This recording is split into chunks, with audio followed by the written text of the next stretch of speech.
Sometimes you have to be the hard guy. You got to be the bad guy pushing certain things. Sometimes I end up doing that when required. Sometimes somebody else in the band is doing that, because the others are taking a lazy seat over there, and that's how it kind of pushes. But as I've grown as a person, I've also learned how to have grace, and I'm continuing to learn that on a daily basis. But at the same time, also not take it for granted, finding that balance, being thankful, being nice. Like, people may be really hard to work with, and you got to practice how to be humble. You got to practice how to leave your ego outside the door and walk in. And I think you also need to understand that sometimes when there's a hard feedback to give, it has to be given. Welcome back to Against the Odds, people. Varun Murali is the guitarist at Swaratma and also the founder cum producer at Red Music Box Studio based here in Bangalore. We shot this episode and a couple of the upcoming episodes at Red Music Box, and it was just an incredible experience. Red Music Box is India's first Neumann certified, Neumann approved studio, and it was a true privilege for me to be in this space and shoot all of these episodes, and I'd like to thank Varun for making that happen. But also what I'd like to thank Varun for is this wonderful episode. The kind of insights, the kind of nuggets that we were able to uncover in this episode is just incredible. So in this episode, we talk about the love-hate relationship most of us have with digital and social media culture today, what it takes to pursue your creative passions and interests while also figuring out how you can truly earn your bread and butter, the journey of learning an art form and truly excelling at it, and how you can keep at it in the long run, and also how to become friends, or rather best friends, with uncertainty. That could be positive uncertainty, it could be negative uncertainty, but how do you get comfortable with uncertainty? There's a whole lot that you're going to learn from this episode, and I would highly recommend watching or listening to this full episode to get the full gist or message of what Varun and I spoke about and the message of this episode itself. By the way, this show's audio is brought to you by Sennheiser. Although we might have changed studios, our equipment hasn't changed. It's still Sennheiser providing us with these wonderful pieces of equipment, like for instance this mic, this headphone, and whatnot, everything. I'll talk more about our collaboration and partnership with Sennheiser a little later on in the episode. Without further ado, this is my conversation with Varun Murali from Swaratma and Red Music Box Studio. This is Against the Odds, and I'm your host, Akash Damodaran. This show is all about inspiring people to take the unconventional path and lead a life that is truly fulfilling and rewarding. Watch and listen as talented individuals take us through their learnings, the challenges they face, and how they continuously adapt to overcome them.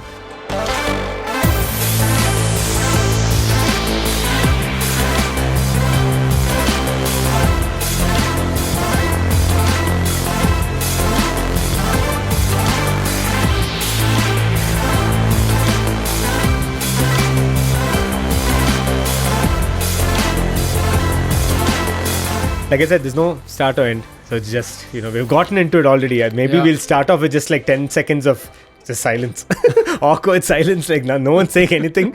We were wondering why the show hasn't begun yet. But anyway, dude, yesterday when I spoke to you, right?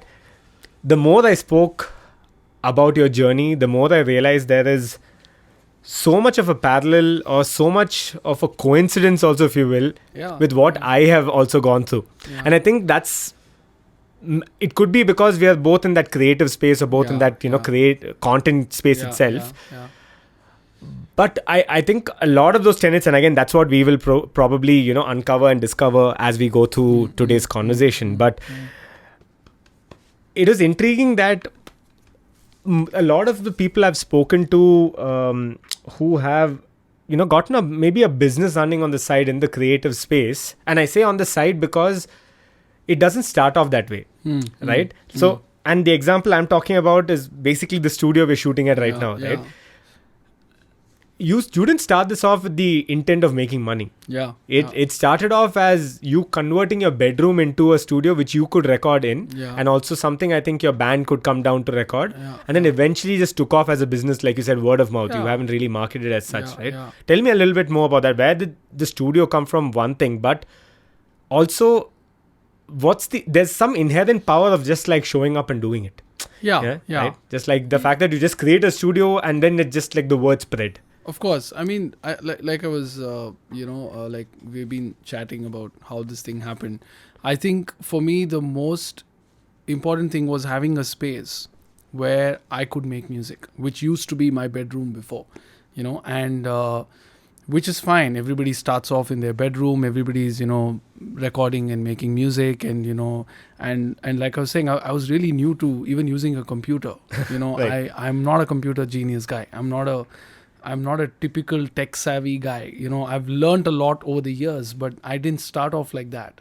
And so when the studio happened, I literally wanted a room which was not my bedroom, where I could crank my guitar amp and I could record and without disturbing my parents and folks. And I wanted to have friends come over and chill with me, and we would sometimes like record music through the night. And my parents were really chill. They were like, okay, just close the door and do whatever you want to do, it's fine. But I would always feel like I can't play loud enough, if somebody else I know is sleeping, and I wanted a space, and the space just happened. Right. And when it happened, I started treating the room and, doing all of that stuff just right after the construction of the space. We figured that, hey, the rooms actually come out really well. So which means, why should I just restrict it to become my personal workspace?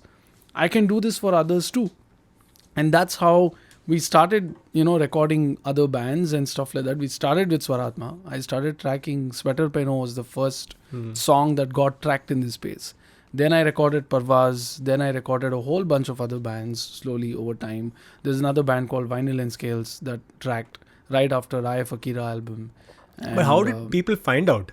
It's always been word of mouth, or people listening to some of my work and figuring out or trying to trace who has done this, where was this mixed, and somehow reaching out to me. And I think that was how it always was. I don't think there was ever a time where it wasn't word of mouth. I think even if you look at how music and the whole studio culture has taken over right from the 60s, 70s, or even earlier than that, it was always, who did this album? And let me go and catch that producer and have him produce my work. It was always no social that. media ads. Yeah, then. exactly. Yeah. Everything was about CD inlays and album inlays. And I miss that a lot nowadays. Where nothing gets credited, nothing is mentioned. Nobody knows. Like, you open a Spotify or an Apple Music, there is nothing. There is no credit. I don't know where was this recorded. I don't know who produced it. I don't know who mixed it, who mastered it, who played on the album. Like, who are the musicians who are playing on this? I have no idea of like what's happening behind the scenes. And that's, I hope that changes eventually.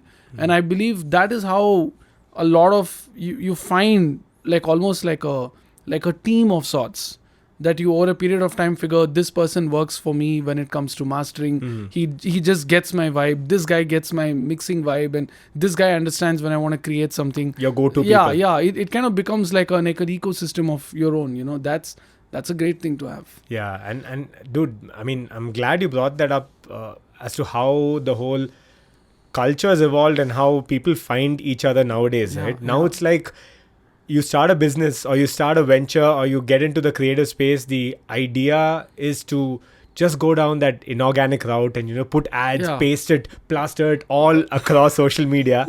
And because that's the only way to make it. Yeah. Like, I'll give you a simple example, right? Like, I create not because I want it to go viral. Of course, I would love it to go viral and things pick up and all that. Some of our videos have done, pretty well. But there are some of my YouTube videos, which are, these short form videos, right? Where I'm putting a lot of thought into the narration, scripting, production, editing, everything, right? SEO, publishing, all of that. And maybe the couple of 100 people that watch it on YouTube, some of them reach out and say, dude, this is done so well. Aren't you doing something about getting more views? Yeah. Right? Like, what are you doing to get it out there? I'm like, this is my way of getting it out there. This is me showing up and doing the work, right? Exactly. It's as simple as that. Exactly. I mean, if it was, and the whole, there's this attraction towards this whole numbers and metrics game for sure. I can understand that. And especially because of, how competitive the world has become, and also how we tend to compare ourselves, right? We tend to do that. I get that. It's a very human thing to do. But also if you pump in, let's say, a couple of thousand rupees into, promoting a video, Yeah. that gets you your views. And then tomorrow you'll see then your next video doesn't do well because, well, it's not followed the same path. Yeah. And then it's a exactly. cycle of sorts, right? Yeah, it is. So- It is. I think it's really weird in a way. As much as I love the digital culture, I also kind of have a hate relationship with it.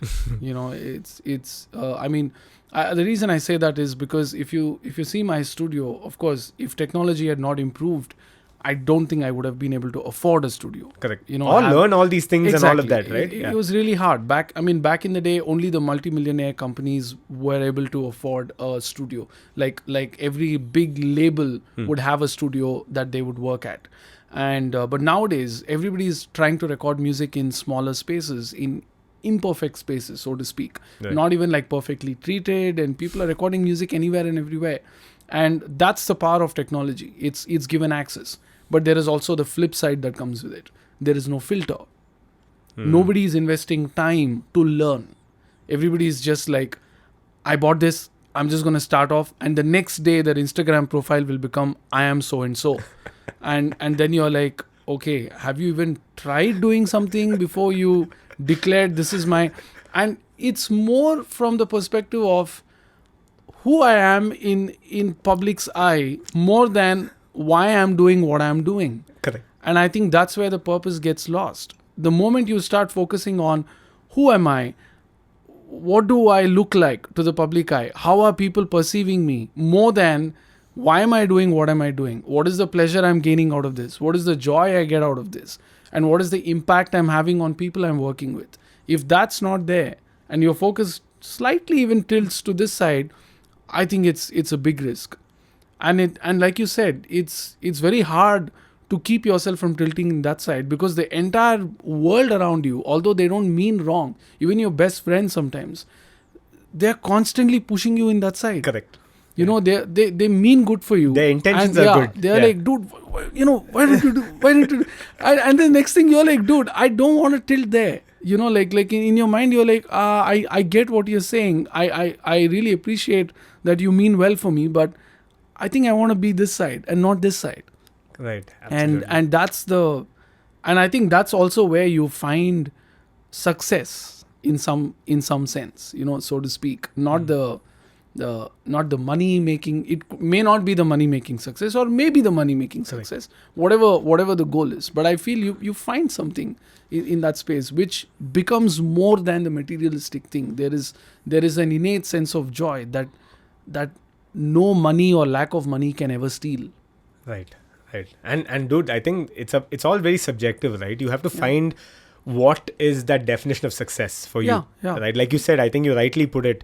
It could be money, it may not be money, it may be possibly, what others think of you also. That could be some sort of success to you. Yeah. It could also be just making it in your own eyes, right? Exactly. It comes down to you first clearing that out with yourself, Yeah. clarifying that out rather, Yeah. and then it kind of all falls into place, because all these external reassurances is great. I think it is one of those secondary or tertiary feedback loops which are supposed to be there. Like if I again, just going back to that same example of putting out videos, right? If I was just putting out videos left, right and center and only 2 people are watching it, and that would be me and my mom, it would be, it's like almost pointless me doing this, right? Exactly. So, of course, are you, it is sort of a compass of sorts, but that shouldn't be your primary compass, of course, so to speak. Of right? course, yeah. I mean, the assurance thing again, it's interesting that, good you brought that up in some sense. I think after a point, again, like this is how I look at it. Because I think I kind of got wired a certain way, around when I was learning guitar and I was growing. And this is back in my college days, where I just wanted to learn. I didn't care about who I was going to learn from, what I was exactly learning. I wanted to learn. And I'm sure if I had seen a version of me now in somebody else, I would be like, man, this guy is, I think, probably very annoying. Because like I was chatting with you the other day. I was like, dude, I literally sat at a music shop outside my college And every day I would wait for customers who walked in to see if somebody was a guitar teacher and somebody could teach me. And I did that for I don't know how long. I did it pretty much throughout my pre-university years, 2 years of pre-university college. And I found some guys who taught me back then. And it was hard to keep up with them because either they would move and it was hard for me to locate them and all of that stuff. And until in fact, I'm sure you know of Sunday Jams. Yeah. And Freedom Jams that happened in Bangalore. That Yeah. was like the big rock thing that used to happen. So I attended a Freedom Jam event that happened at the club, which is not too far from here. And there were a whole bunch of bands that played that evening. One of them was Bhumi. Okay. Right. So I watched them perform. I watched them play Megadeth's Holy Wars, and I think they covered Megadeth, and there was so much of smoke. I couldn't see their faces, but I'm like, whoa, like Where's this coming from? Yeah, these guys are so cool. And the very next day, I bumped into the guitar player of Bhumi, Tony Das, who now plays for Thermal and a Quarter, plays with Sandeep Chauta, does a whole bunch of work. I bumped into him at this same music shop. And when I walked in, he was trying out a guitar. He was just noodling around. And I just didn't want to let him go. I was like, dude, you have to teach me. Like please. Like, it was just short of begging him to teach me. Yeah. I was like, please, like, I really, and he was like, dude, I don't have the time. I don't teach. I have a job. And at that time, he had a job. And he connected me to Bruce, right? Now, Bruce, you're talking about Bruce Lee Money. Yeah, a Bruce Lee Money of Thermal and a Quarter. That's where my real learning kind of started. Now, the thing is, there was something that happened when I was learning with Bruce. He would never encourage me in a boasting sense. He would never be like, oh my God, Varun, dude, that homework you have done and come is wow. He would never say that. Maybe a part of me was like, will he ever say that? Yeah. But because you really look up to the person, he's your teacher, and I love and respect him to this day. I don't know to what extent and level. And for me, he was like everything at that point in time. That 1 hour session I would get, once a week, it meant the world to me. So when I would sit in his class and I would try and play things, he would say, yeah, nice. Like, let's go ahead. And in a way, it wired me to understand that I don't have to play to please Bruce. I have to play because I love playing. While it's an added benefit or an added bonus if he said something great about my playing, but it never meant I'm going to play and show it to Bruce and get a validation from him. It never meant that. And that's the wiring I got into, and it happened subconsciously. Correct. Until much later when I started noticing some of my friends or some of my other students or even my bandmates for that matter, like Jishnu would tell me this sometimes. Dude, I sometimes bring a song and I don't know if you liked my idea, you didn't like it because you don't say much. Yeah. I was like, if I didn't say anything, that means it's fine. Yeah. If I said something, that means there's something wrong. Otherwise, leave it. It's cool. It's fine. Yeah. And so because of that wiring, like you were saying, the whole assurance thing, that never sat with me somehow. For me, assurance was never external as much as it was internal. And I don't know if that's the way to be, or I don't know if that's not the way to be. The way to be is, again, for you. Yeah, right? Exactly. Yeah. So I'm like, okay, this works for me. This is how I seem to be wired. Like, I don't need somebody else to push me too much to do something that I love doing.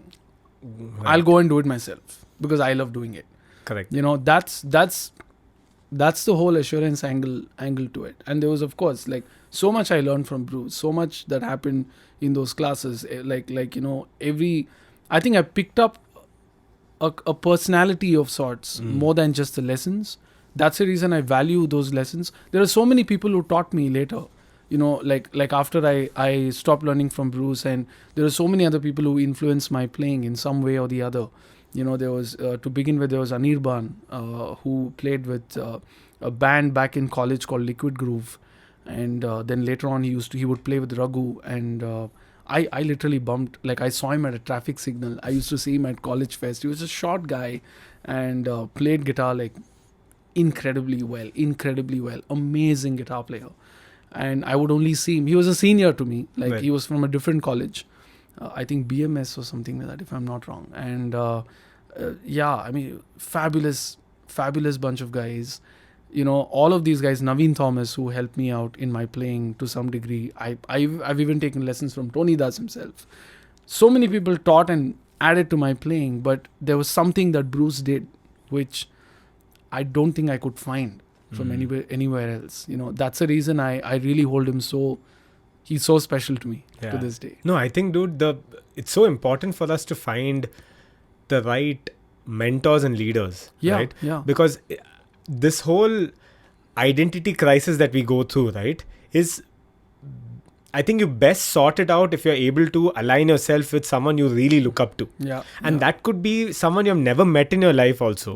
Could be someone you have seen on a YouTube video. Yeah. It could be, right now we are watching, and that's how this whole influencer or whatever, this YouTuber thing works, right? Yeah. You see a creator and you form a bond with that person. Yeah. And then it could either be an identity issue where you're like, maybe I'll start dressing like the person, or maybe I'll start doing what this person's doing. Why is it that I'm not able to keep up my morning routine like this guy's person, this guy's morning routine? So all of that. And again, there's no right or wrong to this whole thing, right? I think if you are able to align with someone you look up to, and again, in the most positive, innate sense possible, then everything else kind of falls into place. And all of these, again, these are the external factors, yes, but it all goes back to what you said, right? Yeah. It's about you pleasing yourself, just being happy with, what you're doing. Yeah, right? you can't be somebody else, for too long and be okay with it. Yeah. You can be inspired by people around you, whether it's online or in person. I like the in person far better than online. Yeah.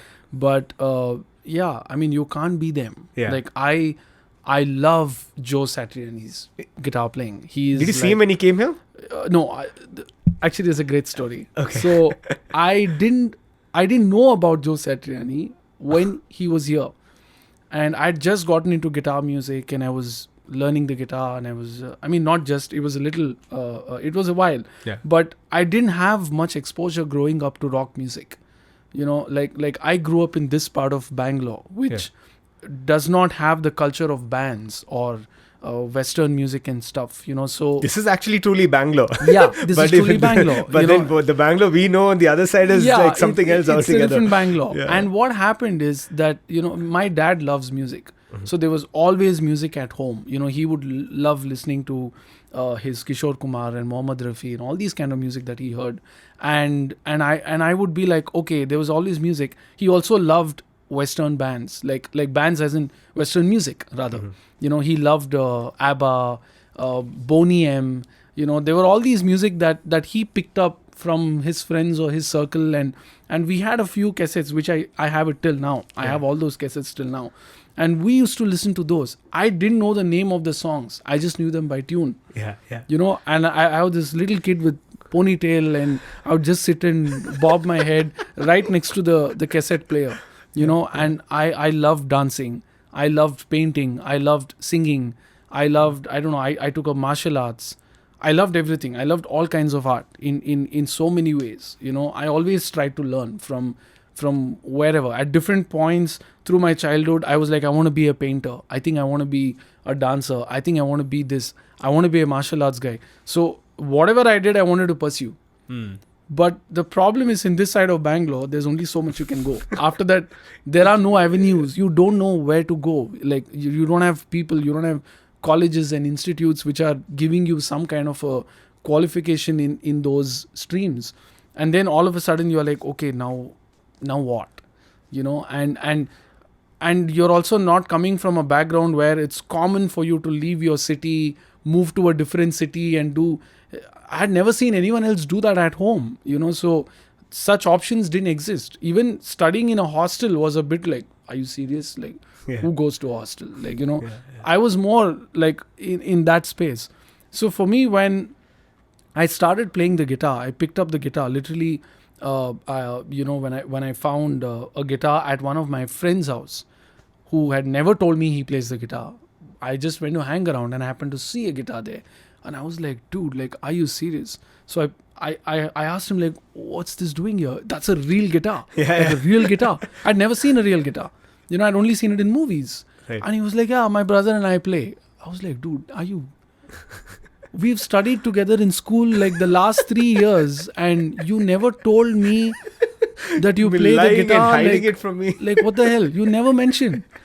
And that day I was like, can you play something? And he played one of those Boney M songs. Oh shit. And I was like, hey, I know that tune. And you start bobbing your head. Yeah. And I was like, dude, that is so cool. I want to do this. Right. I want to be able to do that. The same day I went home, I told my mom I want to learn the guitar. She said, okay. I called this guy. I said, dude, where do you go to learn? I'm going to come and learn there. So then we picked up a guitar through the teacher. Then I started taking lessons. That guy didn't teach me jack. It was really bad. And, then I moved on from there. Then I joined college and I went to Joseph's. The first day of going to college, Brigade Road. I got off at Brigade Road from my bus, and it was like Times Square for me. Yeah. Back Because then. it is Times Square for us. Yeah. I was like, oh my God, like such huge buildings and like, brands and, full glass buildings. And I was like, Look at these people walking around. Yeah, I was like, I'd never seen this Bangalore before. I don't remember this Bangalore as much. I very vaguely remember, going with my dad and all, but my memories are so, like very short of those. So I was like, I was really overwhelmed. And that day, the first day, my college got over at 12 o'clock in the afternoon. First day, they let us go. Yeah. I roamed Brigade Road. I went to Planet M, and I was like, oh man, such a huge music shop. And I went there, and I was like, I had just then, through my brother's friend, heard my first rock song ever, which was Nothing Else Matters. Oh, okay. So my brother's friend had burnt a CD. You know how we used to buy Moza Bear CDs and rip off music like literally and keep distributing to friends. So that had happened, and it had it had Kylie Minogue, it had Shakira, it had a whole bunch of music on it. And one of 2 songs on that was Nothing Else Matters and Fade to Black. Wow. I heard those and I would be like, wow, this is so cool. Something just stuck to me. Now I'm at this Planet M shop and I'm like, I think I want to buy a Metallica cassette. So I go to the counter and there are so many albums there, right? Now I'm like, shucks, which one do I buy? I don't know which one to buy. And international cassettes were expensive. Yeah, $125. Yeah, Hindi movie cassettes were 35 rupees. Correct. International, $125 was a huge amount of money. I'll never forget that. $125 flat. So here's what I did. A typical middle class behavior. Buy a cassette which had the most number of songs in it. Value for money. Chances are you'll at least end up liking something out of it. Okay? So I chose at that time what was a wrong album.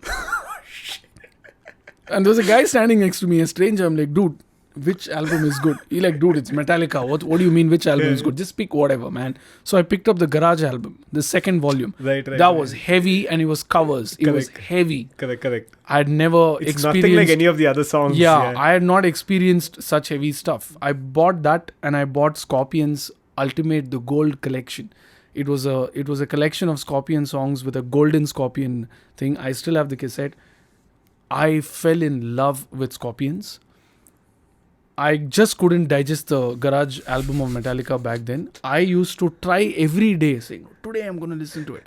Because I had made up my mind that because of Fade to Black and Nothing Else Matters, there has to be good songs. Correct. How can it be bad songs? It has to be good songs. So I would go back and listen to it again and again and again, hoping I'll like it. Yeah. But I just couldn't. I was like, dude, it's so like... I didn't even know the word heavy. I was like, it's so noisy. It's like, what is that? But Scorpions was not like that. Yeah. Very melodic rock and I loved it. Yeah. Then I called a music store where my dad used to go buy his Mohammad Rafi and Kishore Kumar collection. That store, his son, he had a son who was a little older than me. I called and I asked, hey, I'm Murali uncle's son. And he's like, hey, what's up? I'm like, dude, do you know this band called Metallica? What? He's like, hey, which is their best, album? I got this and, it seems to be very noisy. And you're like, oh, no. There is something called a black album. I was like, okay. It's just Metallica with a black cover and like one weird snake type thing. I'm like, oh, I saw that at the store. I remember. I went the next day to Planet M. I bought that black album and then everything changed. I was listening to Scorpions and Metallica all the time. So Joe Sat was not in my Correct. mental library of sorts. Nobody had told me about Joe Satriani at that point in time. So I used to see his ad when he came to Bangalore every day on the newspaper and look at him and I'm like, Who's this bald guy? yeah, maybe some jazz guy or whatever. And I, for the life of me, I couldn't enjoy jazz. I was like, dude, what is this? Like, so boring. I once went to a jazz concert and I slept in the front row. I passed out the whole time. Like, I can't remember the name of that artist. Clearly. He's a Bangalore Clearly. guy. And but if he's watching it, it was at Opus. Dude, I'm really sorry that I slept, but I just couldn't enjoy it. I passed out in front. I was like, what do you call this music? Are you serious? Like it's a yawning music. I just slept. And so I saw Josat's photo and thought he must be one of those guys. There was no YouTube. There was no internet. I didn't have a computer. I didn't know how to look up something. So I left it. I didn't go for the gig. The next day after the concert, I was sitting at my friend's house and he was playing Josat's music. I was like, dude, who the hell is this guy? And he's like, this is the guy who played last night. I went for his concert. And I was like, yeah. Oh, shit. I was like, dude, are you serious? Like, this guy plays this? And like, nobody told me. I copied music onto my Nokia Engage phone back then. And the whole time I started listening to, what is that album? Surfing with an Alien. Yeah, that album. I had picked up a few songs from that album, copied onto my phone. Along with that, there was also one of Steve Vai's song. And I just fell in love with it. Mm-hmm. And since then, it became a deep, I don't know, like a desire for me that, dude, I have to make up for this nonsense I have done of not going for this gig. I have to go and watch him live someday. And many years later from there, in 2016, I attended a guitar camp in US, which was hosted and organized by Joe Sat himself. Oh, shit. So I got to spend 5 days with him and Steve Vai and Eric Johnson and a whole bunch of other guitar players and learning from them and watching them do private gigs just for us campers every night. And like if this was his mic stand, I was standing here and watching him play at your distance. Shit. And I was like, dude, he's playing a private gig and I'm standing and looking at his guitar. I'm like, oh my God, like His this is... guitars are just... Yeah. Wow. And even sitting and asking the man himself the questions about his playing. Like, dude, I'm trying to do this. I see you do this thing in your songs, but I'm not able to find it on the internet. How do I do it? And he's just sitting and talking to you, looking into your eyes, saying, this is how you do it. I was like, man, this is so surreal. I had to like pinch myself and be like, is it happening for real? I mean, that's how it was, and so it was a fabulous experience spending that time there. And then when he came back to Weekender, NH7 to headline, of course I was there, and when Steve Vai came, I got a chance to tech with him. So I was handling the guitar tech aspect on stage for his band. That was an incredible experience too. And yeah, so... No, but this all goes back to that whole, I told you, right? The people we look up to. Yeah, exactly. I mean, it's a matter of discovering that. Yeah. And then once you find the right people, right? Yeah. Then there's no like looking back. That's it. That's it. Then you just like... Yeah, and it's very important to find the right people, of course. Yeah. I mean, like going back to Bruce, what he did to my playing was not just the playing. Like I said, it was about his behavior. It was his personality. Like I've never seen him speak cheaply. I've never seen him say something terrible about somebody in a cheap way at all. I've never seen him behave badly in public. I've never seen him, say stupid things on the mic or whatever. The way he conducted himself, the way he took care of his instruments. These are the things, I subconsciously picked up from him. So I think when you say I want somebody to be my teacher or a mentor, I really think these things matter. Right. It's just not about their skill alone, but it's also about how they are. Because if you're learning from somebody who happens to be a horrible person, chances are you're going to end up being like them because Absolutely. you're trying to ape them. Correct. So you grasp those behavior, those patterns. Maybe you get into substance abuse because that guy does it and it seems to be a cool thing to do. Yeah. So you have to be careful with under who you work. And I really think I was blessed in that sense that I found the right people, because back then I didn't know these are the things to look for. But much later I realized, dude, I'm so glad that these were the people who I learned from, because they never put me on a wrong path. They never pushed me in a wrong direction and said do this and that I regretted later. They never did that. Yeah. Dude, I completely concur, and I think this is a good segue into talking about this whole behind the scenes and the process of creating. Yeah. Right? And I take that very, very seriously. Like right now with Vishnu as well, who have gotten on board, right? We're talking about like things that we don't need, to be very honest, when you're creating content. Yeah.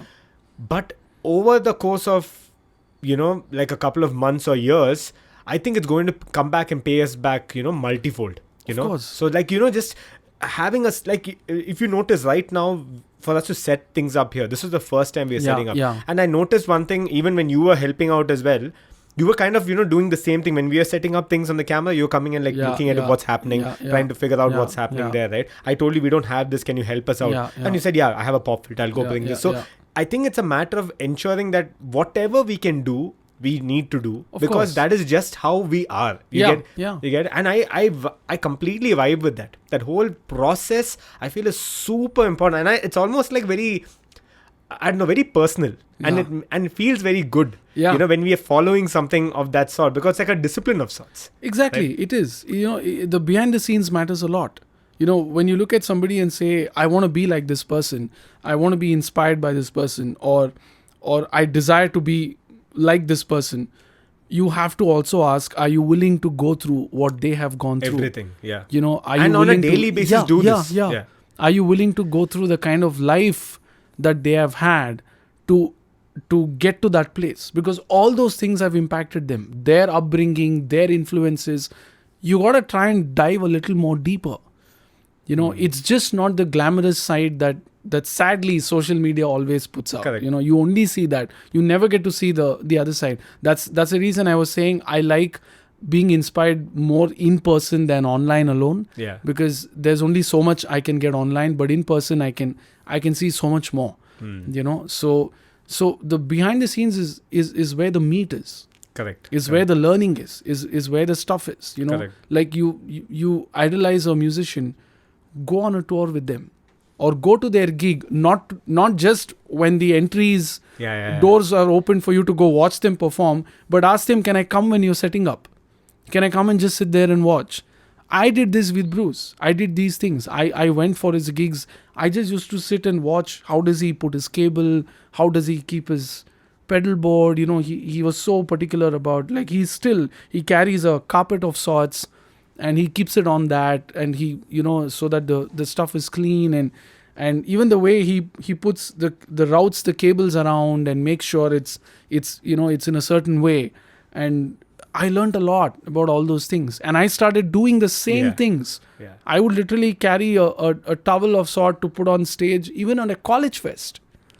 Everybody would just come and just dump their stuff. No, I would be very particular about how my setup is moved, and that behind the scenes, it's where the meat is. Correct. You see a lot more about the person you're inspired by. Correct. You see how they conduct themselves, how are they behaving. You get to see so much more. Correct. The subtle things of how he does what he does. Correct. Makes a huge difference. So true, dude. And like you notice right now, we set things up on the camera, right? That also is a process in itself. And that is something we're going to replicate now for all the shoots here. We know what we need to follow, right? For instance, I think we spoke about Peter McKinnon at length last time we met, right? Yeah. We can see that guy churning out content exactly. So, and that was so consistently at that level of quality.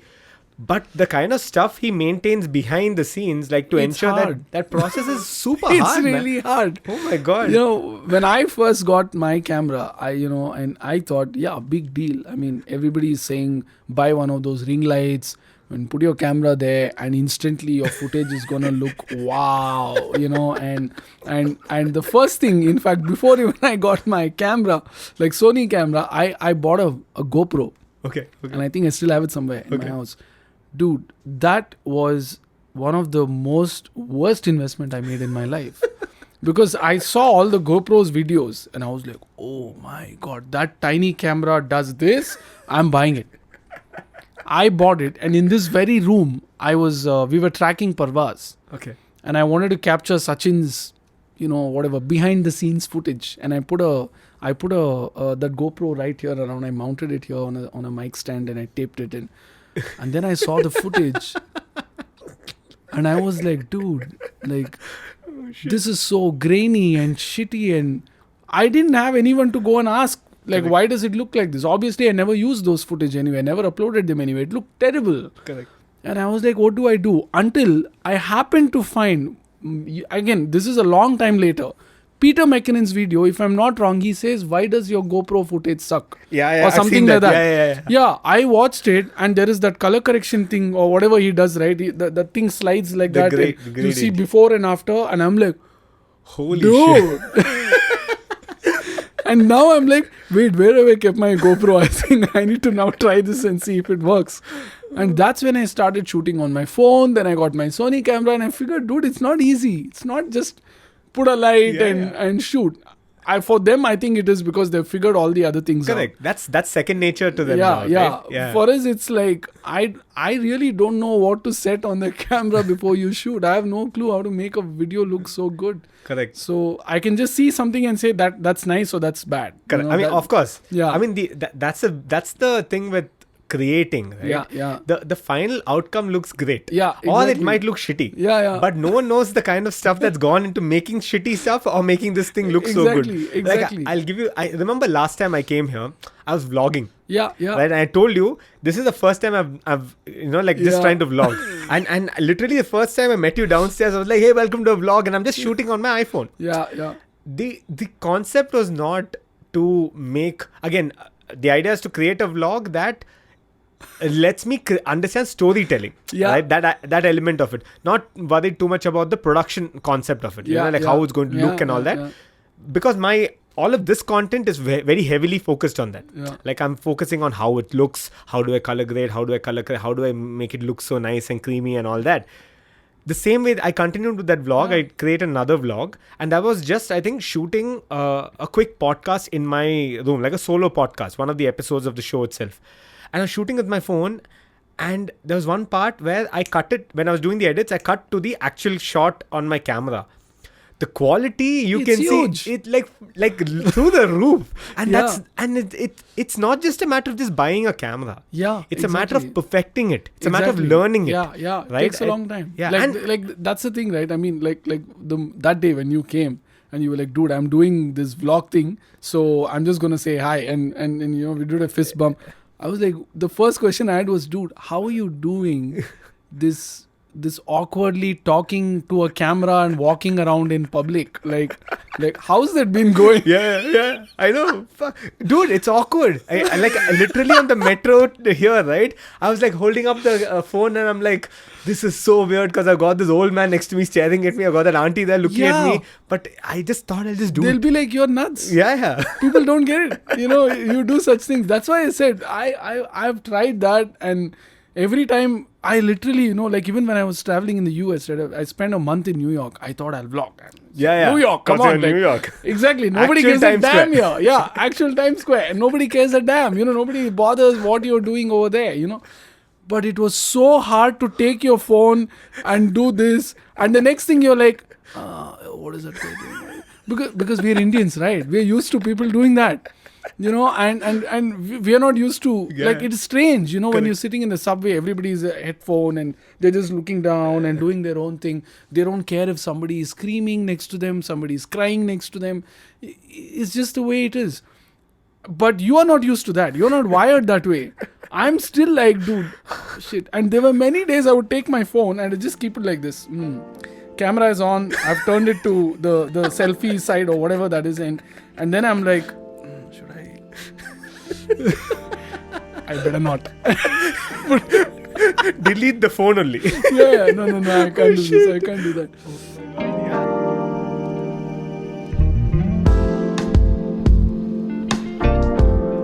I'd like to take a small break from our conversation to talk about our partnership with Sennheiser.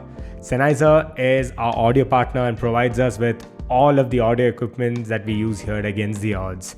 And today I'd like to talk about these wonderful microphones that we use here.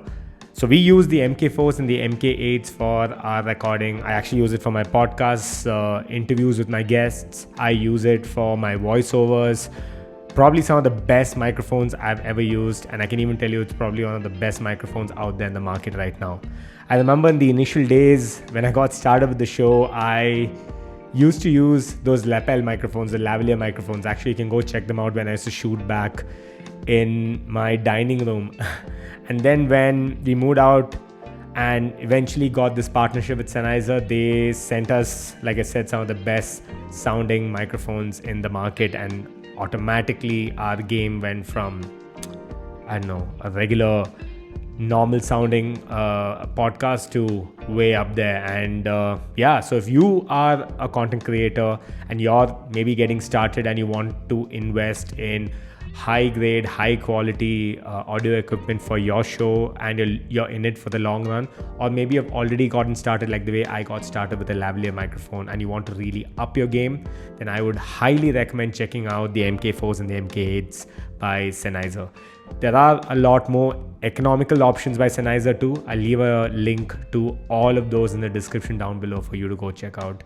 They've been super supportive, a wonderful brand to work with, and the kind of output I get from them is unlike any other brand or equipment I've used before. So I would highly recommend it. Go check it out and let me know what you think.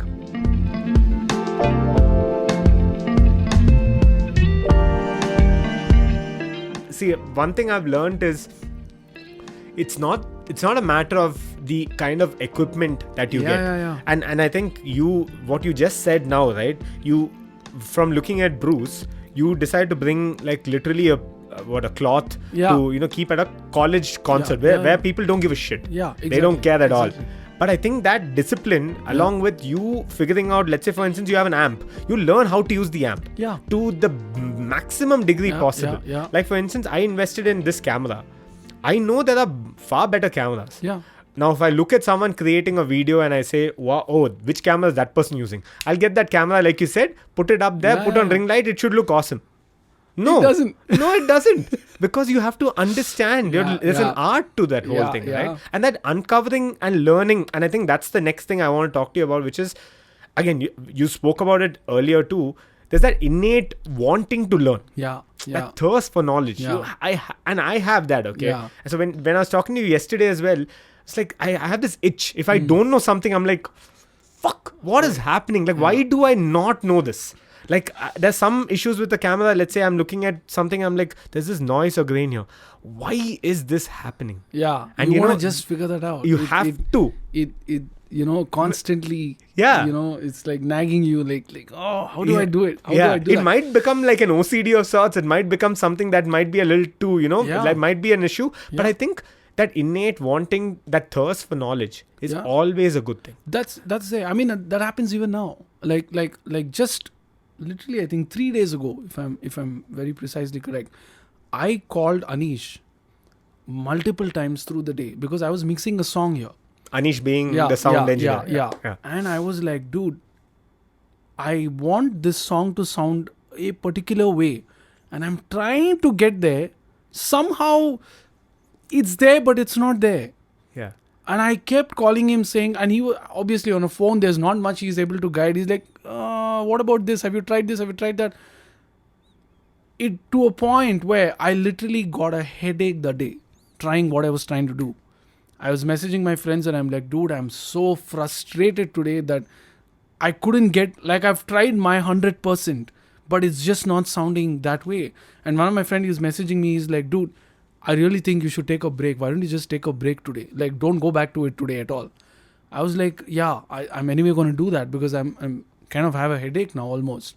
I went down, I slept that day, and I was really frustrated. I called a couple of my friends. I just had long conversations with them. The next morning I came, it worked.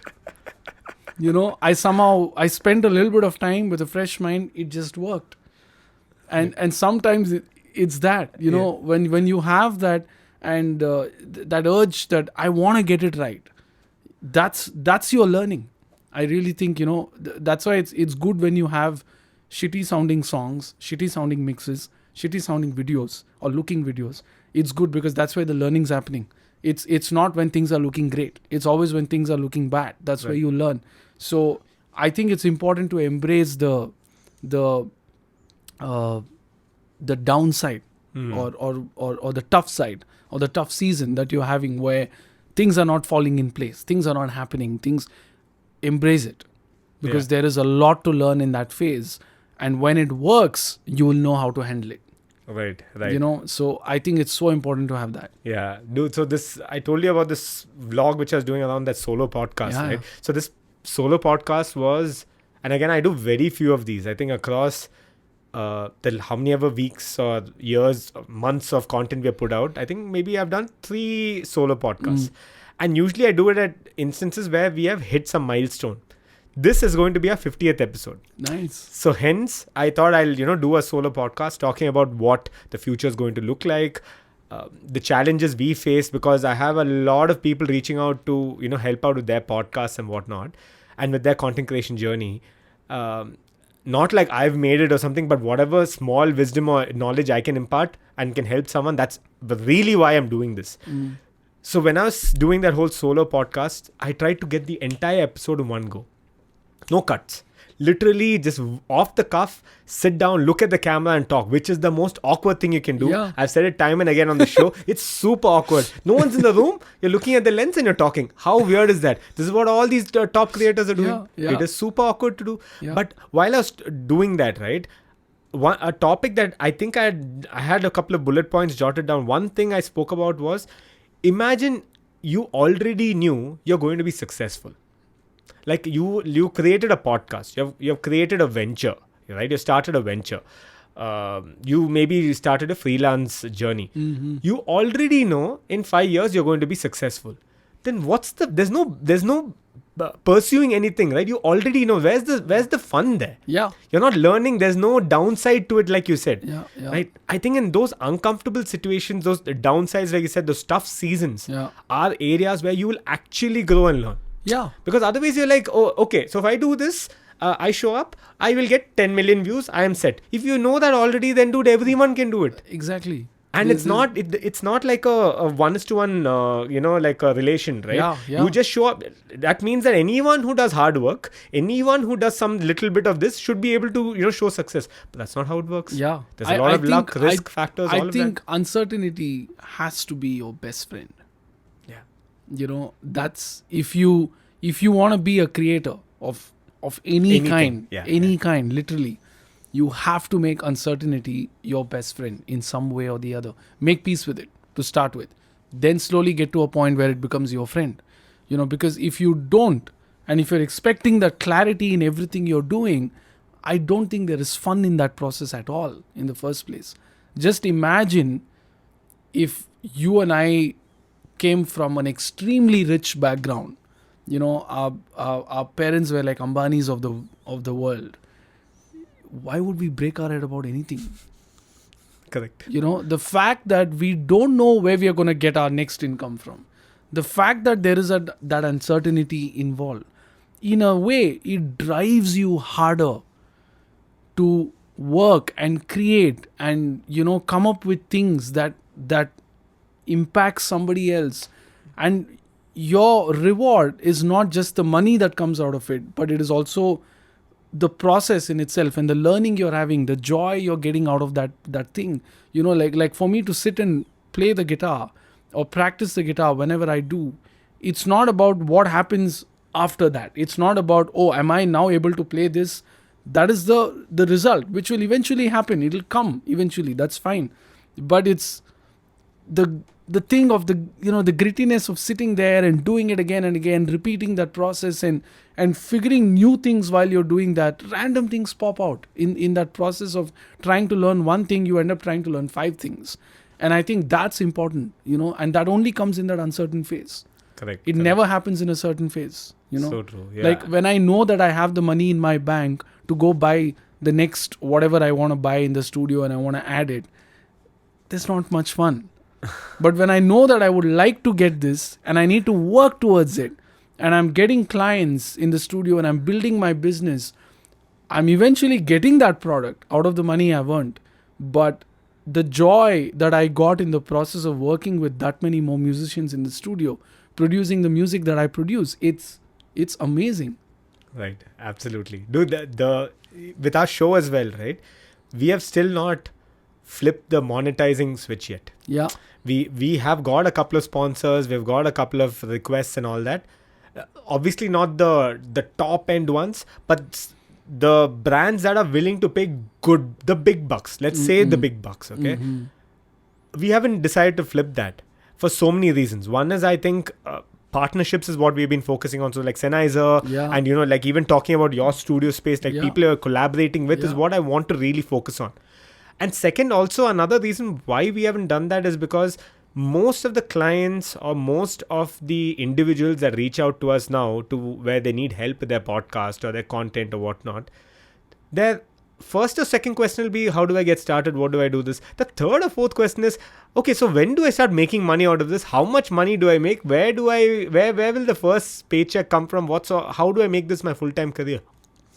That's all, the result of you doing this. But you can't get into it for that. Yeah, you can't. You should never be getting into something, keeping that in the thing. I mean, I started the studio again, not because I wanted to make money, right?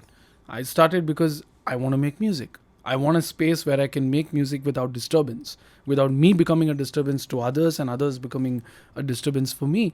And then when I started sharing the space, and even now I have clients constantly coming through the season ever since the pandemic, I've been recording. For me, it's the joy of watching literally a phone recording that I get in pretty much most cases as a demo. They send me a phone recording of their song and say, I've written this and I want to produce it. Watching that become like that, I think that is the joy. That's where I really feel like, dude, there's just like, wow.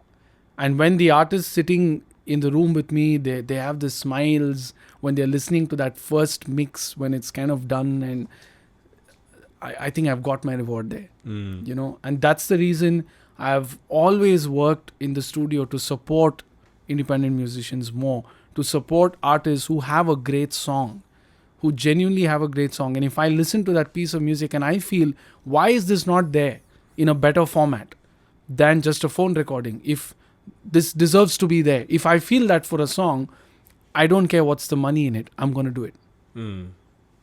Yeah. Money is not the factor that makes me decide whether I want to take a project or not take a project. Money is an important thing only because, number one, you need to pay your bills, of course. And on top of it, you want the other person to value the work that you're doing and not take you for granted. Correct. But if that becomes the only reason why you're doing what you're doing, you miss out a whole world of things. And I would say, dude, you don't even know what you're doing, really. You don't know what you're missing out on.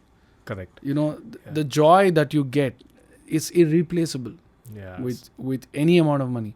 Dude, and that's another thing that struck a chord with me. You said you're looking at helping individual artists or up and coming artists, right? It's the same thing here, dude. Like when I got started with this whole content creation journey, I have zero background in content. Zero. I mean, I've not studied content. I don't have a degree in content. I've done nothing. I've never created a video per se. The best I've done is basically pull out my phone, try to create a vlog, felt awkward, put my phone back in.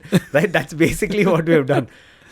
And when I got into it, it was more about like looking up to some of the best creators, the Peter McKinnons of the world, right? And seeing these guys are creating at this level. Yeah. I don't see too many people in India creating at this level. Is there a way I can take podcasting, combine it with storytelling, combine it with video production, and create something that no one's ever seen? That's the concept. That's what I went after, right? It wasn't to get clients for podcasts, which I didn't even like. Dude, it's such an imposter syndrome. Like, why would I get clients? Like why would I get, like, people who have been freelancing and been creating or been in that space for years are struggling to get clients. Exactly. So why would I even get clients is what I thought. Well, something about showing up really like did the work. Yeah. You know, just like something happened, people started watching and said, can you help out with my videos? That's it. It wasn't about podcasts. It was just like, can you help me with the videos? I'm like, what kind of videos? An ad for like a minute. Like, I've never done an ad, but this is what you can do. And also, obviously, I wouldn't quote obnoxious rates like production house, right? Yeah. So I'm like, sure. So I worked with a couple of brands initially. Then I had individuals coming up and saying, this is what we need help with. I said, this is the kind of budget we can offer. I'm like, great. This works for everyone. And like you said, it's an exchange of value of sorts. Correct. That's why you kind of price it at a certain level. Yeah. But the more I did it, I realized, wow, we are doing something. We're imparting that sort of knowledge and we're able to provide value at this level. Exactly. Then I decided to take it to that level where I can be very picky about the kind of people I work with. Yeah. Definitely. Like individuals you can help actually. Definitely. And then work with brands who actually need this as opposed to it being a commercial thing. Yeah, definitely. Like, I mean, that happened to me. Like, one of my super close, like, best friend that I've had for a very long time now. Like, she's a decor person. You know, she makes. She decorates places pretty much, and she's awesome at it. She's really good at it, and I love her work. So there are times when brands are, giving her products and saying, I want you to use these products and do something and make a reel for Instagram, do this, do that. And since I had a camera already and she hadn't yet bought a camera then, sometimes she would give me a ring and be like, dude, do you think you can help me out? So I would just take told me about this. Yeah, I just took my camera and ran. And we shot a couple of product videos. And, you know, I was trying to, whatever little bit I'd watched of Daniel Schiffer's videos, I was like, hey, I think we could take this angle. Maybe we can try this. We did full jugaad work. I'm not saying it's the best video, but it was just joyful to watch. I'm like, dude, because I'm learning this piece of gear in my hand, I'm able to figure something and do something out of it, you know. And I think that was, I still, you know, sometimes if she calls me, I'm like, yeah, dude, I'm coming, you know. When do you want to shoot? Tell me, I'll pick up my camera and come. Correct. And we still do that. We catch up, you know, and then it's fun. But yeah, like you said, it's not about making money out of it, but it's just the joy of learning something. You know, I get to learn a lot because I never shoot such things in my studio too. Yeah. You know, that camera is just here to take pictures when clients come, when they have a good time, and just put it up and just share with the world that, hey, you know what, we had a great time recording, you know, just stay tuned, whatever it is, you know, the typical things that sometimes you have to do. And it's never on my mind to do it. I forget half the time. But yeah, that's the thing. But it's a joy of, you know, because of that, I now get to hang around with my friend. We now get to work and do something cool. And I think that's great. Yeah, it really is, dude. And you never know, that could pick up too. That could become something as well. Yeah, you never know. You never know. Am I thinking about it now? Not at all, you know. But if it happens tomorrow, it happens tomorrow. You know, that's. Yeah. Oh man, no, dude. I think this all goes back to what we said earlier, which is to treat your art form with that discipline, or that, you know, that discipline itself, right? Like you're treating it like it's a true art form. Creating a YouTube video, anyone can do it. Yeah. Right? Everyone and anyone has a smartphone. You can pick it up. You don't need an editing software. You can actually record directly onto YouTube and put it up. Yeah. So the threshold to creating is this easy, right? Now, the fact of the matter is, just because everyone is creating it, does it mean that you have to approach it the same way? No. Yeah. So how do you kind of figure that this is the kind of art that you want to create? Yeah. And this, the levels of how much effort you want to put in is also very subjective. You can spend 40 hours on a video. You can spend 80 hours on a video. You can spend 1 hour on a video. You can spend 2 minutes on a video. Yeah. All of these things are, you know, up to you. Yeah. It's your desire of, where do I want to be in that? You know, do I want to grow in that? Do I want to just leave it at it? I think that's what makes the difference. Like, do you want to be the sugar that gets dissolved in your coffee, or do you want to be the froth that stays on top? And what a freaking analogy, dude. Next level, dude. Varun. It depends on what you want to be. Oh shit. Yeah, dude. No, I think also another thing that I think we should be complementing factors in this whole thing is, and again, we spoke about this at length as well the last time. is whatever you do it with 100% Yeah. like dedication. Yeah. Right. Yeah. Whatever you're planning to do, don't, if you feel you can't give it 100%, don't take it up. Yeah. As simple as that, right? Yeah. But if you're planning to put a video out, or if you're planning to put a piece of your music out, you're planning to whatever it is, you're working with a company and you're doing something for them, it's client work, whatever you do, try to give it your 100%. Yeah. I think that is super important. And It is. right now it's like, it's so easy for us to get complacent and like, it's fine, it's okay, whatever, it's fine, they paid me already, it's fine, I'll just like exactly. But that, I think people notice that quality, dude. They see that will. difference. They will. I think everybody knows whether they understand it. Like many a times when I'm recording music, in the studio, I'm recording musicians and artists or producing their songs and arranging it and stuff. They may not understand what I'm doing. They may not be able to name the technical things and be like, dude, what is that? What is that? What are you clicking on? What are you moving? What does that do? They don't get it. They don't know the names. But they can sense when you send them the song and say, hey, dude, I've worked on it a little bit. Just give it a listen and let me know what you think about it. They know how much work you've put into it. Correct. They don't even have to be sitting next to you and watching you literally and see like, okay, how long have you been working today? Tell me the number of hours you've worked on this. Yeah, that's not. They listen to it and they know that has this guy really valued my work or my song, and has he really put in his best into it? Or is he at least on that path? Is he trying hard enough? Like, they can sense it. And I think you lose clients when you do that. When you or when you don't do it, basically, you lose clients. Correct. And I think also do this, I mean, with client work, absolutely, because you are getting paid for it, you're working with another entity. But when it comes to you creating for yourself as well, I think it's very important for you to still give it that 100%. It is. It's even more important, right? I mean, if you don't value yourself, then how are you ever going to value somebody else? Starts with you. Starts with, okay, I'm doing something where I may not get any reward. I'm just doing it for my own joy. But if you learn to value that, then you'll automatically learn to value that much more when somebody else comes, because you're always, the thought is there that, dude, this is not my song. I can't afford to screw it up. It's somebody else's song. I have to make sure that the person's happy with the song eventually, They're coming to me because they trust you. In most cases, songs are written especially on personal experiences. It may be a very vulnerable, special, close thing to them that they're bringing to you and saying, hey, I have this song and I want you to produce it. It's almost like, in some sense, being in a relationship with the artist. It's that close because it's very personal to them, and you don't want to play with that. Take it with a lot of seriousness. Never play with it. Give it your best. Again, it's not about the gear. It's not about all that always. It's always about your intention. How much work are you putting into it? Are you really, do you value what they have brought on your table? If not, say no. Yeah.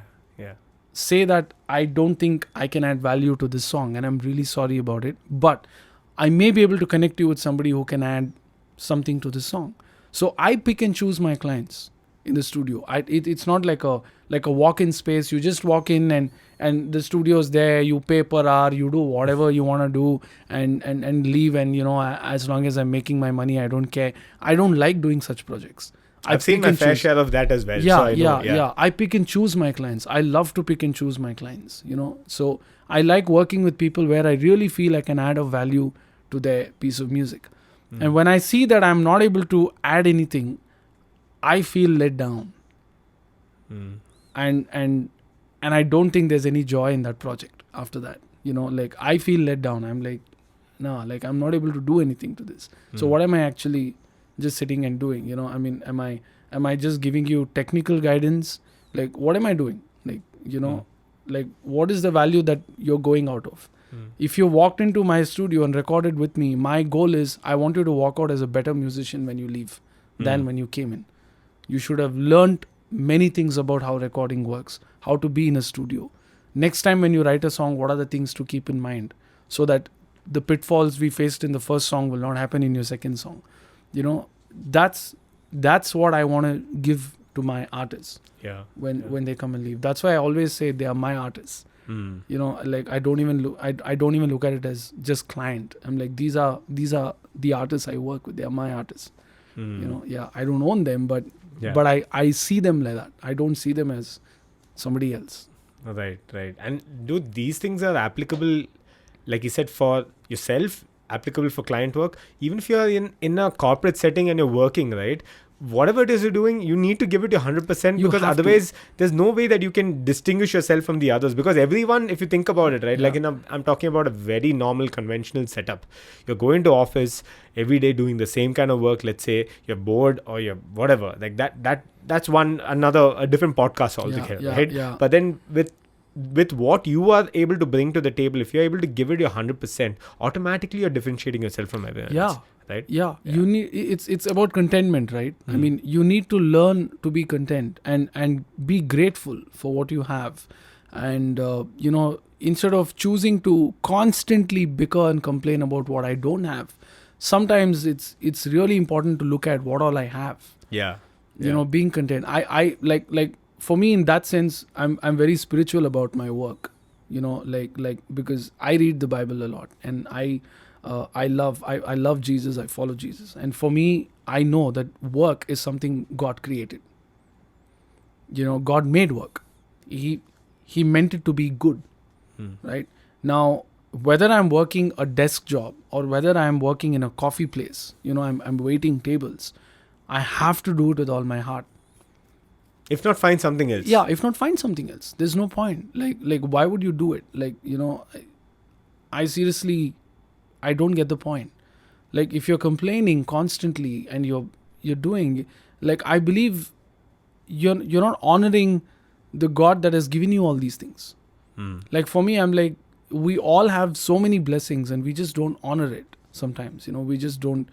It's in our nature innately to not honor it. To kind of take it for granted. But you have to try every day to honor it. You know, that's where the trying bit comes in. It's not natural. It's not there. Right. You know, in some areas, maybe some areas not so much at all. But you got to try. You got to work towards it. Like, have gratitude. Be thankful for what you have. Like, if it means I'm getting just one client this month, I can choose to either complain that, oh, shucks, man, I just don't have any clients at all. And this is the only damn client I have this entire month. Or I can be like, dude, I got a client this month. You know, somebody knocked on my door saying, I would like you to work on my music. And I think you have to value and never underestimate the small beginnings. You know, never underestimate the initial beginnings, because they add value. And we did that with the band too. Even as Swaratma, when we played gigs back in the day, when we started off with this lineup, there were days where the audience number was too small. And we would, obviously, as a musician, you want to play to bigger audiences. That's your desire. But we never took the smaller audience gigs for granted. We never were like, you know what, today we're not going to wear costumes, man. Let's just go on stage and just play, bro. Like, who cares? We never did that. We wore whatever we wanted to wear on stage. We got ready. We did our circle backstage. We discussed the set list, the songs, how the show is going to go, and we put it out. You know, we played our hearts out, even if it was 3 people. There were some gigs we did in the UK when we did a tour. Some gigs we had packed clubs. Some gigs we didn't have packed club. One of the gigs I remember, it was not packed at all. It was in Manchester. It was not at all packed. Very few people. But we played.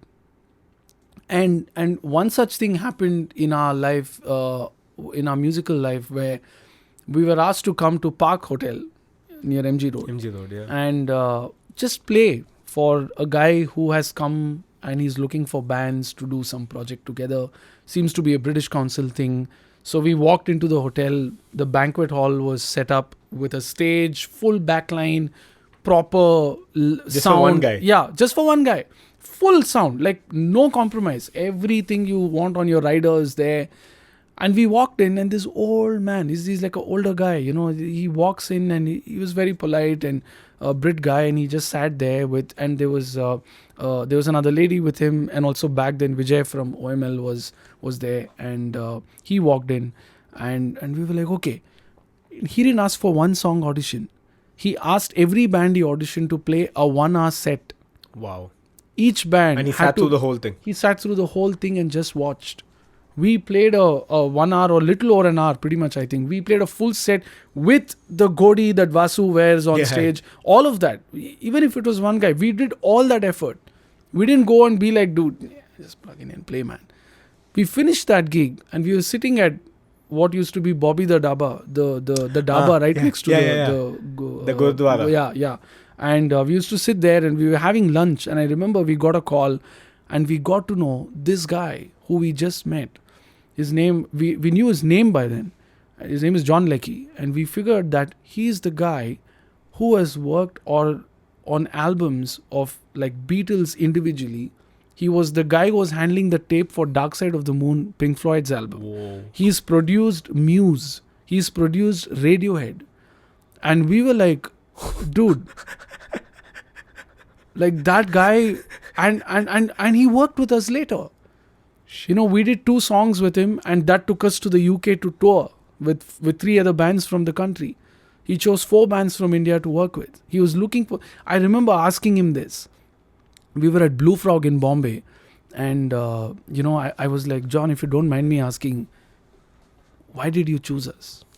I mean, like, what did you see in us? I just wanted to know, what is it as a producer? What are you looking for? You know, and I think those were my days of training and becoming a producer myself in some sense.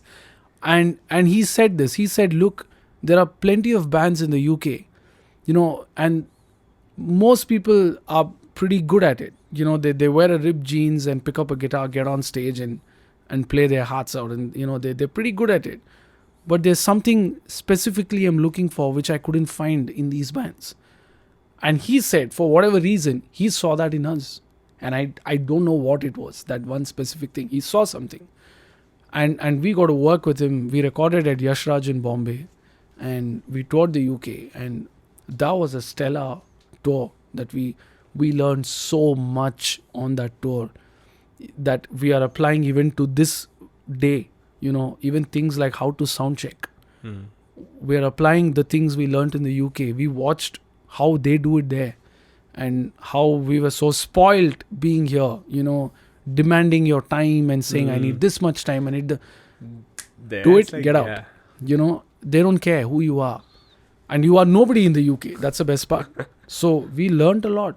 When we came back, I think we came back as a different artist. We didn't come back the way we went. And that's what I want to create in the studio in some way. I don't want artists to walk in and leave exactly the way they came. I want them to walk out knowing or gaining something for themselves and feeling really happy with the work. That's my goal. Yeah. No, well put, dude. And all of these things only, I think, happen if you are playing the long game. Yeah, you are. Right? There's no way you would have learned all these nuances of being a producer if you had decided to learn everything in 1 year. Yeah, never. Or even for that matter, being with Swaratma, I think you mentioned that your first initial couple of meetings with the band, you were like, what the fuck is happening? Yeah. And even the band members are like, what's wrong with this guy? Yeah, the first time we met, I don't think we liked each other at all. I didn't like the band, and the band were like, who's this kid? You know, I was literally in college. I was sitting and texting, you know, on a beanbag, and they were recording at my friend's studio, and he was the one, Anirban, the guy I spoke about. He was the one who connected me with the band. And I remember, again, Anirban is somebody I really admire and adore to this day.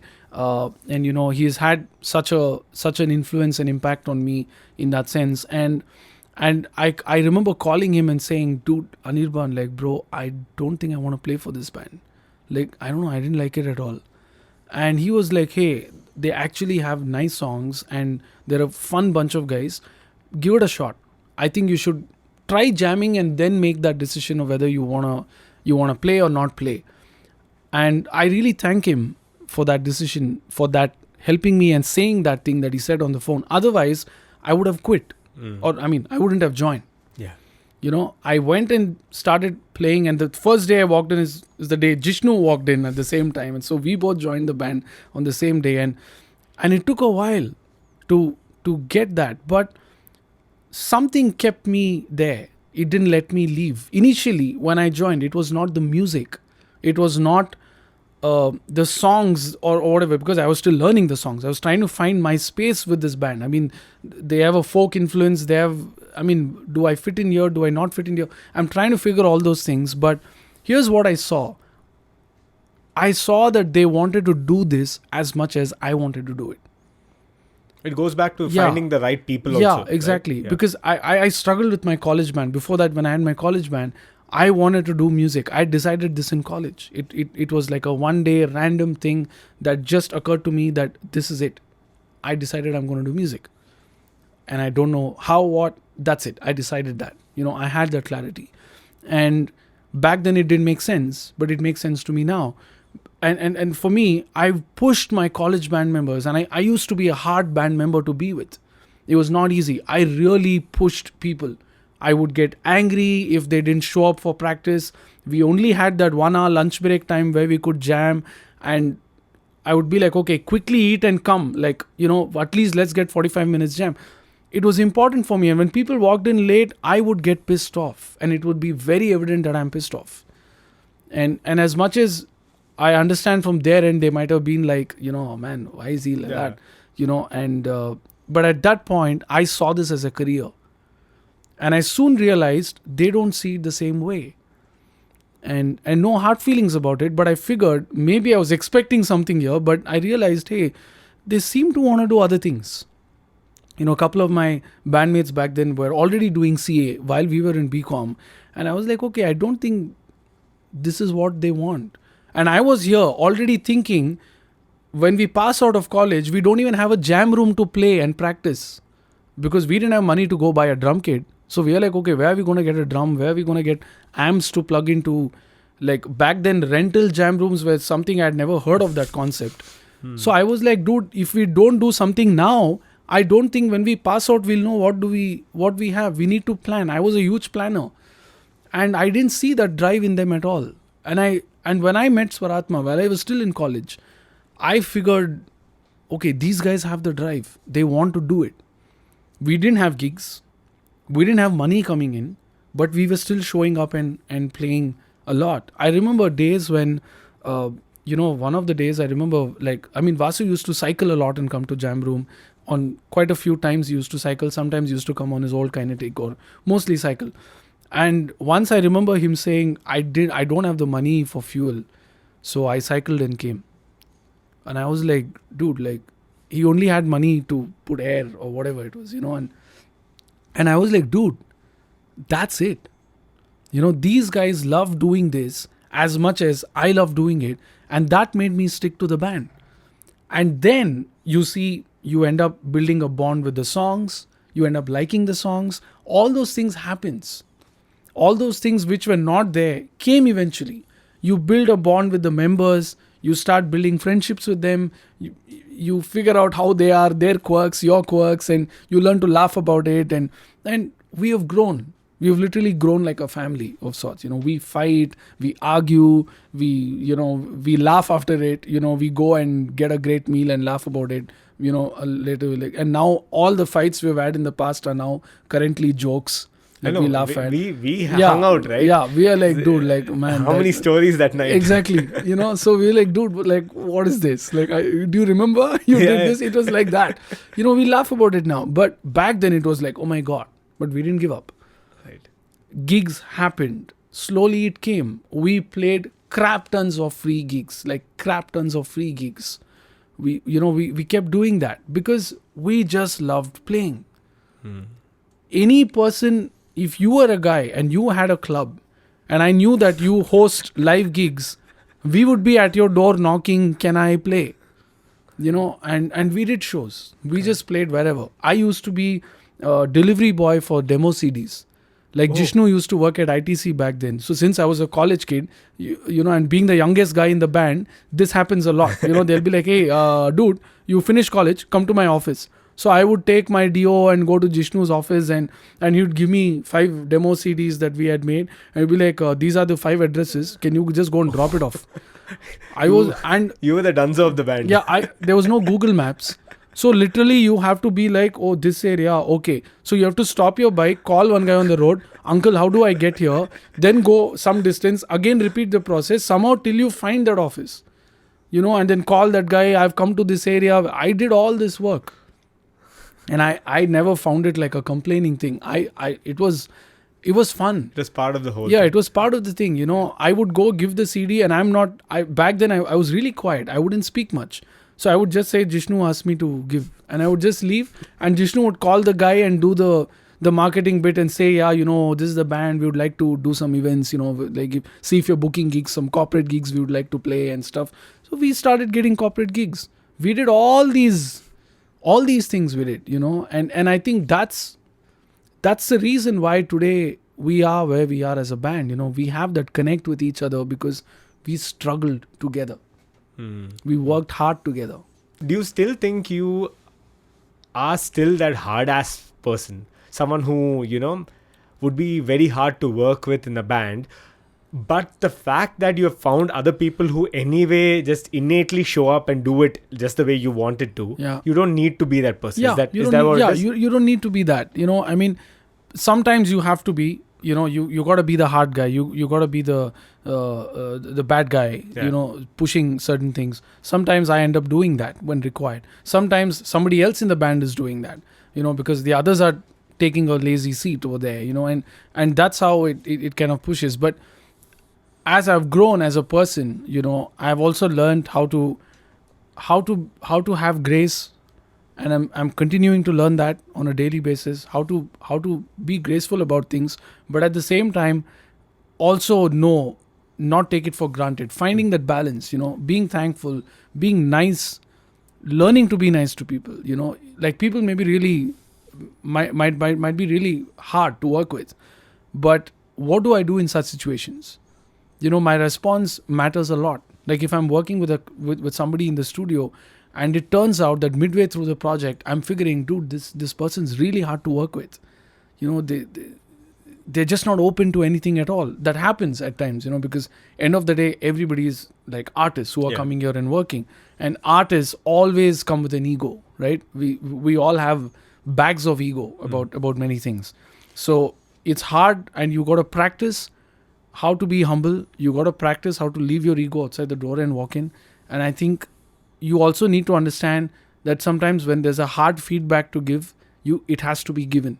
In the right way. Yeah, in the right way, but it has to be given. So you, like, as a producer, I'm not here to try and favor or butter the artist or praise the artist in whatever sense. My job is not that. My job is not to put them on a pedestal. My job is to nudge and guide so that the song comes out in the best possible way. Your responsibility as a band member also is the same thing. Is ensuring that you as a team grow. Yeah, it's the same. It's always the same. If you're writing a song and if I genuinely feel this is not happening, this idea is bad, I have to say it. Correct. And that does not mean you are bad. Correct. I'm just saying this idea is bad. Correct. I don't like this tune. Personal. Yeah, it's not. Dude, this tune's not happening. Like, come on. Like, I think we got to scrap this.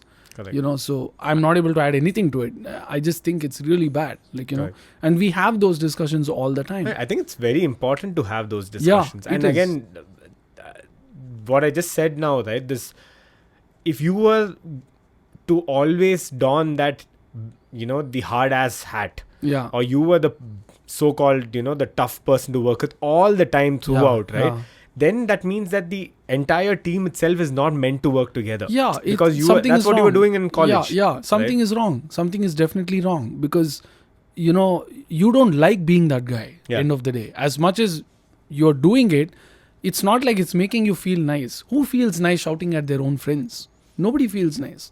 Everybody feels bad about it. But you're like, dude, I just have to do it because otherwise I can't get things rolling. I have to push. I have to do, and I didn't like that. So that's the reason why I think automatically, again, when I met Swaratma and we started our journey, it was very subconscious thing. And I remember the first gig that we played. After the gig, Vasu came and told us that, dude, I was so relaxed today when I performed. And we were like, what's up? Yeah. And he was like, for the first time, I didn't have to turn and give cue. Like, hey, your solo is coming. Hey, like you and Jishnu and Sanjeev and all, were just doing your thing. You didn't need me to point and say something. Otherwise it was always like, hey, like he didn't have to do. He was just jumping and singing and doing his thing. And I remember this was the Opus gig that we played, the afternoon set. And I was like, wow, dude, like, I didn't know if he had to do a lot of it previously. I didn't know how it worked then. I was not there. But maybe he was feeling the same way too, so. Yeah. No, dude, it's very important, I think, finding the right set of people to surround yourself with. And then also, just, I think you play off each other's energies. Yeah, at the end of the day, definitely. right? Yeah. And I think, like, I'll tell you, even with this challenge of now me moving out of the country, right? Mm-hmm. With whatever work we have picked up here, I had to say no to a lot of the clients, a lot of these people, because I can't keep that going with what I have planned there, right? So I had to hire people to get, things going. So it took me a lot of time to narrow down on two people, one person who's sitting right here. Yeah. It took a lot of time, but I think, and even after that, they spend a lot of time getting them up to speed, and it's going to be an ongoing process. But I think that's never going to end. Yeah, and once you find the right person you can kind of work with, challenges are going to come. Yeah. These uncertainties and all of these fights and all of these things are very normal, bound to happen. Yeah. But it's a matter of how you get through that and then you bounce back. Yeah, it's as simple as that. It's a full course meal. You get everything. I like how you go from coffee to full course meal. It's awesome. Yeah. So I mean, that's what it is. Like you get a little bit of everything. You can't just be like, I only want this. It comes with the other thing too. You have to learn to deal with it. Correct, So correct. so find a way to deal with it. And that actually leads me to saying that if you believe in what you're doing, I think that dealing with the additional stuff that comes with it, or if in your heart you're sure this is it, you don't think of it as a baggage that I have to deal with. Right? I'm sure you don't think of doing this setup and all this thing that took us a couple of hours in the morning to sit and do all this, and I was just watching you guys do all of that. Also a couple of hours of getting here. Yeah, exactly. And you're not thinking of it as, oh man, like, for you it's like, dude, like, it's okay because something exciting is happening after that. Correct. So when you believe in that, this is all right. It's not such a big deal. It can be It is like part and parcel of the yeah, whole exactly. Just And if you think about it, like, there's no change in the way we were talking a while ago while we were setting things up to how we're talking right now. Yeah. We just got going. Yeah. Like, literally, we were setting it up, and next thing you know, we just start talking. Yeah. So, dude, absolutely. I think you have to vibe with that, and it has to be part of, you have to, I think you rightly mentioned it earlier as well, you have to take everything that comes with it. Of course. You have to accept all of it and be prepared to battle all of that. I think you mentioned yesterday, like Shah Rukh Khan, everyone wants to be Shah Rukh Khan, but then the kind of shit he's gone through, nobody on a knows. daily basis also. Nobody knows how he got where he got. I mean, we just see the glamorous side and we're like, dude, I want to be as famous as this guy. I want to be like Leonardo DiCaprio.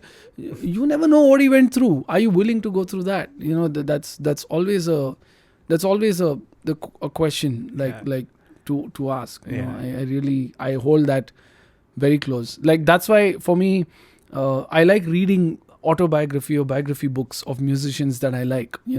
Like, I remember reading this Michael Jackson's book. I still have it in my house. It's a fat book. It's a huge fat book. Took a long time for me to finish. I think I read it in installments pretty much.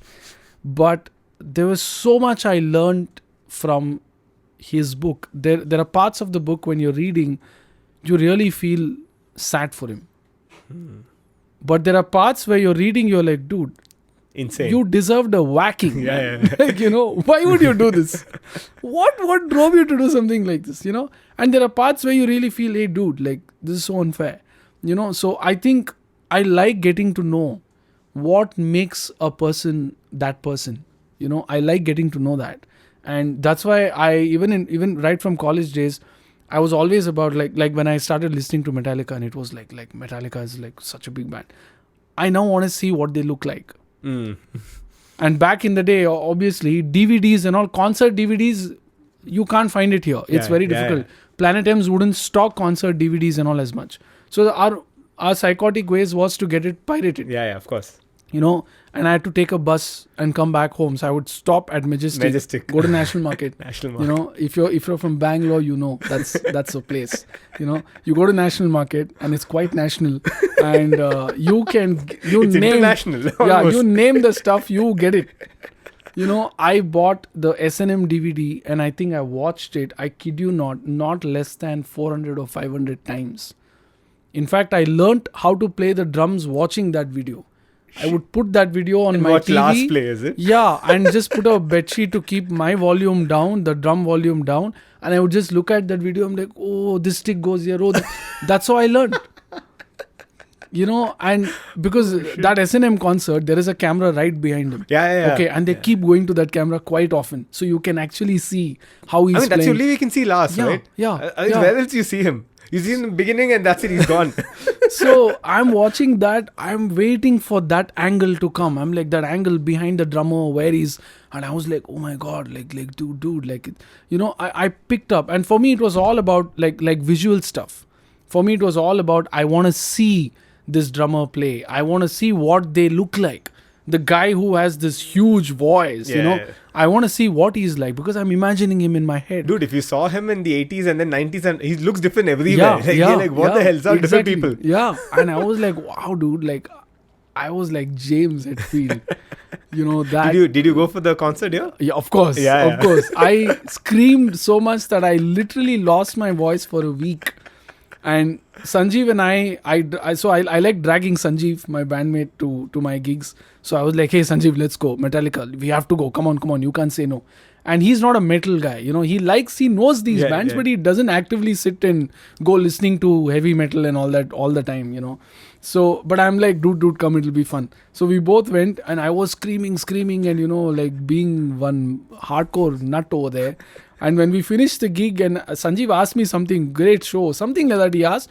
And I remember answering and he's like, dude, like, why are you not talking? I'm like, my voice had gone. For 1 week, my voice didn't return at all. Shit, I was like, shucks, man, what have I done to my voice? Like, was worth it, I'm sure. Oh, dude. Shit. Dude, I remember when Metallica had come, I was one of the first. I think they were selling tickets at Planet M. Yeah. Right? Yeah. And then my friends and I went and we picked up tickets and it was like limited. It's quickly getting sold out. We finally got our tickets and like, holy shit, we got tickets to watch Metallica. I pre-booked the tickets for that. The day it got announced, I was waiting in front of my old computer. I was like, click, buy. And I remember it was $5,000. Yeah. It was a lot of money. Yeah. I had saved up on like insane amount of money, like just to cut all kinds of corners for that $5,000. And I paid, and the ticket arrived months later in our homes, you know. Right. Like I remember my ticket came on post. They delivered it, and I was waiting outside my doorstep. That post guy called, said, "Sir, post today," and I'm like, "Please come." And he comes and gives it to me. I'm like, "What shit?" And you know, like I open it, and I see I still have the ticket with me at my house. Even I do. Yeah, I have all the concert tickets I attended like that, and I was like, "Dude, I can't believe." And the day their gig got cancelled in Delhi, I lost my shit, dude. Dude, we were in Pune playing a show and we were in green room, okay, getting ready and TV is on and the news is just this, you know, everybody is like, there is a massive fight happening, crowd has lost control, they're breaking the speakers and the drum kit is shattered and console was in 2 pieces. I was like, dude, like, DNA Networks. Yeah, and I remember calling our engineer back then, Niranjan. I called him in Bangalore and I was like, hey, Niranjan. And Niranjan was working with Reynolds who was setting up for the gig in Bangalore. Okay. And I was like, dude, do you think the Bangalore gig gets cancelled or what? And he was like, dude, we are ready, set up and done before the Delhi gig even happened. Got it. They're like for days together, they had kept everything set up and ready and just doing tests every day. Correct. Making sure the PA just play music, just test, double check, triple check. They push the security in Bangalore. They got it right for a gig of that scale. Shit. I was so worried that the gig won't happen. That would have broken my heart. Like I was, and it would have had to become like another Josad experience where I go abroad just to see them live, you know. shit. But man, what a gig! Dude, I still remember so I think Maiden had come before that, right? Iron Maiden had come before twice. that. They came twice. Yeah. I went both the times. I went only the second time, and we ended up going there at 6 o'clock in the morning Wow. to Iron Maiden.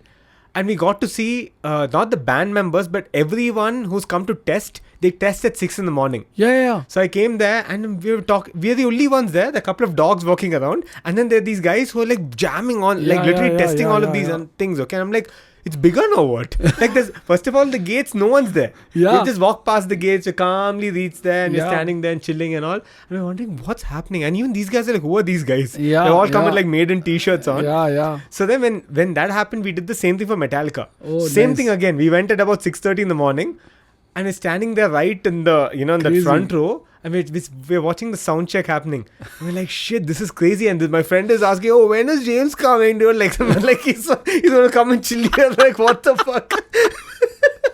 Oh, man. But because of that, we got the front row. Yeah. I mean, there's no rows as such, right? Yeah. We just go and stand and that's We did it. that for Metallica. Of course, we went early. I called Sanjeev. I remember. I'm like, dude, I know you may say gig is later, but please come early.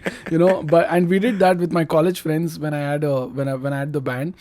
So my band member, his name was Varun too, and so we both went. He was a huge Bryan Adams fan, and we that was my first ever band I formed in college, and we were called Phoenix. Okay. You know, and I didn't have much experience with the guitar or the drums. I knew a little bit of both, and I decided that I'm going to be the guitar player in the band. And I was like, dude, how do we play this song? And we were trying to cover a Bryan Adams song. So we bought tickets for the Bryan Adams song.